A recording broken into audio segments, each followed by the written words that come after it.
Canadian forces intercepted 2 Russian Bears 24 hours before President Obama's visit. Is Russia becoming more of a threat, and are they increasing their spying activity?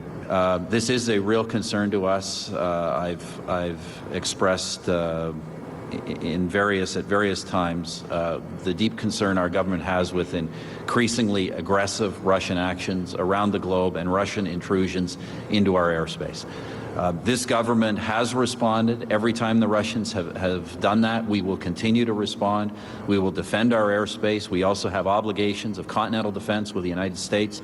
We will fulfill those obligations to defend our continental airspace, and we will defend our sovereignty. And we will respond every time the Russians make any kind of intrusion on the sovereignty in Canada's Arctic. That's our obligation. That's what we'll do.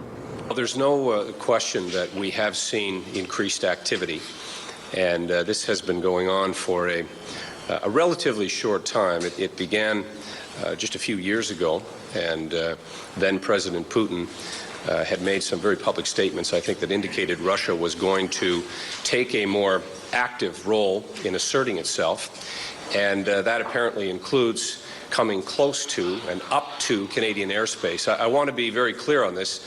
At no time did Russian planes enter Canadian airspace, but within 24 hours of the President's visit here to Canada last week, we did scramble 2 F-18 fighter planes from NORAD and Canada Command. They met a Russian aircraft that was approaching Canadian airspace, and as they have done on previous occasions, they sent very clear signals that are understood that aircraft was to turn around, turn tail, and head back to its own airspace, which it did.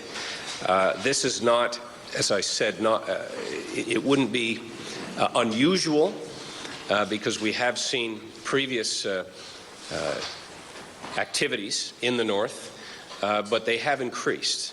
The Minister hits it exactly right. We have seen increased activity on the part of the Russians. They have been professional in the way they have conducted their aircraft operations, but I think it's prudent for both countries to continue to maintain that solid, integrated air defense posture that we have to ensure that any aircraft that approaches our airspace that is not on a flight plan, that is unidentified, whose intentions we're not sure of, is identified and allow us to gauge whether there is a real threat or not. And we continue to do that on a routine basis.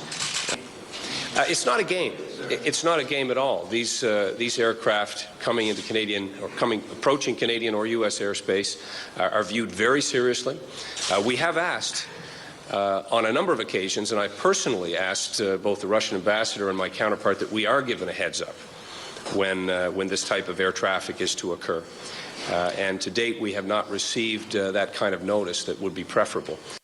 Our intention is very much to demonstrate our sovereignty, our capability to protect our territory, our airspace, our water, our people in the Arctic, and that includes our resources.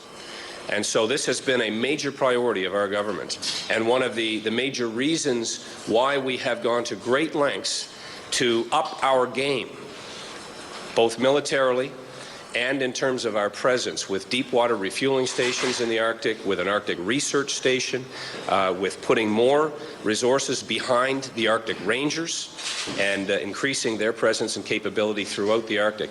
We know that the waters are opening up. We know that other countries have expressed interest in the Arctic, and that we intend to have a very real and current activity and presence in the Arctic. Canada's ready.